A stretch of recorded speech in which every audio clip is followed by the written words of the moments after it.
bit, but I think they have backers out of we call it guys that do short-term backing or short-term venture capitalists. Yeah, they buy high, sell low, that kind of thing. Uh-huh. They, I think that's their backer when they started. Because they didn't have any capital. They had to have capital. Right. So they were their capital guys, and so now they're like the richest men in Texas right now, or right. young for their age. Under 40. Yeah, under 40. But I think that's just on the books, but that money's not all theirs. I think that they're, because I was back following her, and they go back to, I think it's Greenbrier or something. Remember when we did the hotel, the first one, downtown? Energy Town, Uh-huh. That guy that was backing them, I think he's the same backer for them when I was looking it up.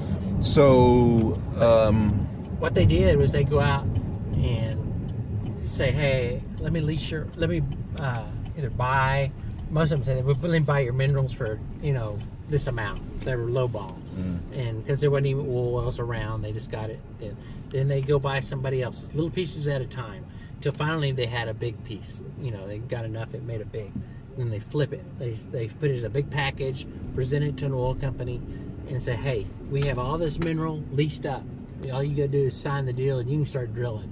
And they jump at it, and they get a percentage of the deal.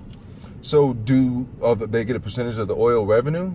They could, or they could just do a flat cash base. You say, here's how much it is. I would do it for a piece of the deal. Oh, hell yeah. Yeah, because long term, it's going to pay off.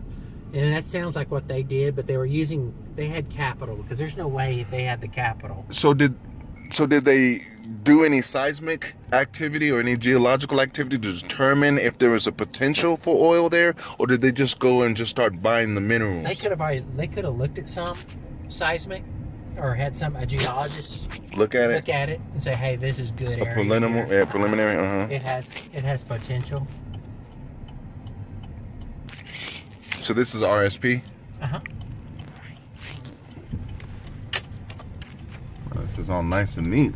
Yep, very nice and neat.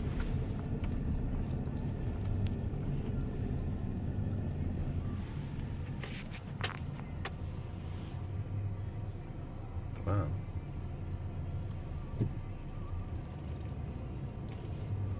They drilled these 4 wells first, and then they drilled these 4, and now they're building the fence, or Isabel, that's the developer around here, is building his fence for all this. Yeah, see those concrete blocks there.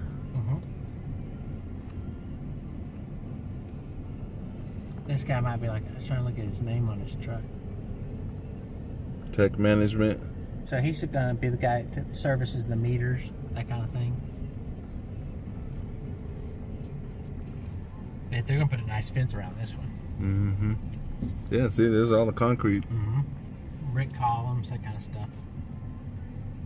And he'll have houses butted up to the back. This is the back of homes right here. That lot is. Wow. He's within 100, right after, a little past 135 feet. Which is close. Right. Because when you're sitting in council voting on this, it's 500 feet. You're like 500 feet. But when you actually look at it, 500 feet, that's not that far. Not that far. And 135 feet is way close. Wow. And that's what they have out here. And that's the variances that we approved a while back. Right. 135 feet. Holy cow.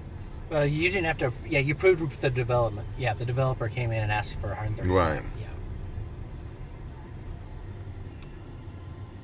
And so, like all this signage, that's everything we require. We come out here once a year, make sure everything tests out, stops, shuts down. So, where are the flow lines to here, and what tank battery do they go to? Their flow lines are all buried here. They all go out, follow this road here, which we're going to follow it to the battery. Okay, so their flow lines are underground. Underground.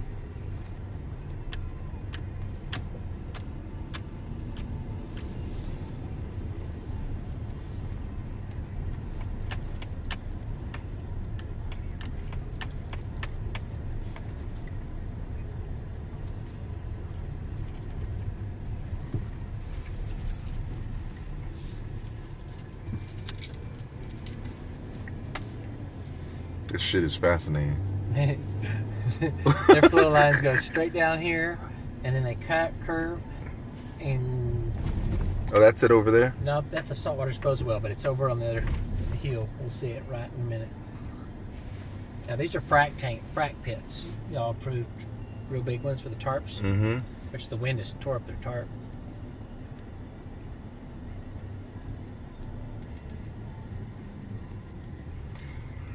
So saltwater disposal, you either haul water off or you have to use saltwater disposal. Right. And so what is saltwater disposal? Basically, all that water that goes in that fiberglass tank, Mm-hmm. they send it over to this facility, which is all those are fiberglass tanks. This collection of water, Mm-hmm. and they have a well they drilled that goes down to where they want to dump the water, and they're just pumping all this dirty water down there.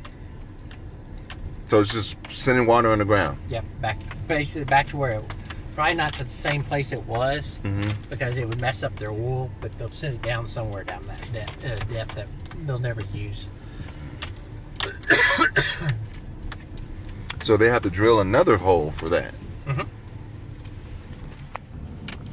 So there's companies that just specifically do that. They'll come drill a hole for saltwater disposal, Yep. set all that up, and then that's it. That's it. And then they have a pump, and it's a pump that pumps it down at high pressure. And so how do you know whether or not you need a saltwater disposal or whether or not you can just haul water off? Out here they knew they were because they were drilling so many wells. And after you drill one well, you know how much water it's producing. So you Mhm. multiply that out. They go, okay, crap, we got a lot of water. It'll be a lot cheaper instead of paying they pay about $200 a load to a truck to come take it. And that would probably have 10 loads a day. It'd be easier to drill a well and pay for that facility. And these are used for frack water. This is when they were drilling them, and then they fracked them. This is where they So you can use the saltwater disposal water to frack with? No. You can't? No, it has to be fresh. Fresh water, okay. So these wells, we call it fresh. It's probably salty water, but it's fresh enough for what they're using. But the water you produce out of a well, it looks like tar. Right? It's ugly. It's black. It's yucky. Smelly. Got all kinds. It's heavy in petroleum product. And so when it goes through the separator, then is it still that same heavy? Yeah, it's pretty heavy. And so then they take it and haul it. Where do you dispose of that? They have a commercial saltwater disposal well that's like this, and they take it to a facility, and they just pump it down. Into the ground. They don't even try to clean it up or nothing like that. They just Send it back 10,000 feet below, back to an oil aquifer, or not an aquifer, but an oil area where it doesn't hurt anything. You guys had oil there originally, they're just sending it back where it came from. wow.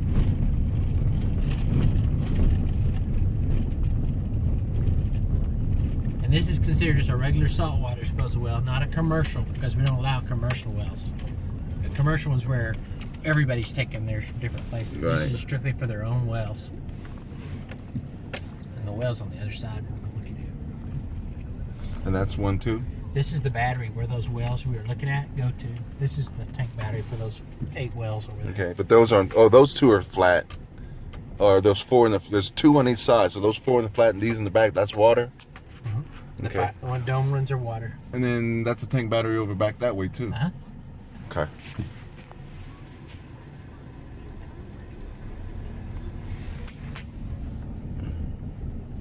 So if this is a saltwater disposal, why does that have a little thing that says oil on it? They probably, what thing? The little connection point where the truck hooks up to the back of it? Oh, that's for, they can connect on to water. If this thing, quit working, they can connect on and suck water out. Get the Okay. water out of the tank. All right. It just has, for some reason, oil written on Yeah. it. Oh, okay. Oh, so you can look into this frac pit, huh? Yep. And you know how deep it was. See, that's the well. See how it got a big, it is a pipe going to it. And it's got a pump inside over there. So instead of a pump jack, It's pumping it like a high It's- pressure pump, pumping fluid right into this. Yeah, you can see those things are pretty deep. wow. They were full. So the frac pit is just for storing of the water for fracking purposes? Uh-huh. because the water wells can't keep up with the amount of water they need all at once when they do the frack job. So they build these big supplies, and that way they'll probably frack. When they fracked them, they fracked like all 4 wells at the same time. So they probably emptied out both these at the same time, and then they'll let it build back up with water again if they needed some more. Build back up. They'll let water wells. If they were going to use this pond again, they'd have water wells filling them up at the same time. But it looks like they're letting them dry up, so they're probably going to shut them down. But that's like probably 10, 15 feet deep. Oh. Okay, this is the pump. See that big thing, long thing there? That's kind of gray or turquoise or whatever that is. Yeah. That's a high pressure pump. It could shoot water like crazy. Okay. Wow. And this works off of a gravity thing. I forgot. That's called a gun barrel in the center. But I kind of forgot what the theory is. So I don't deal with saltwater disposal wells.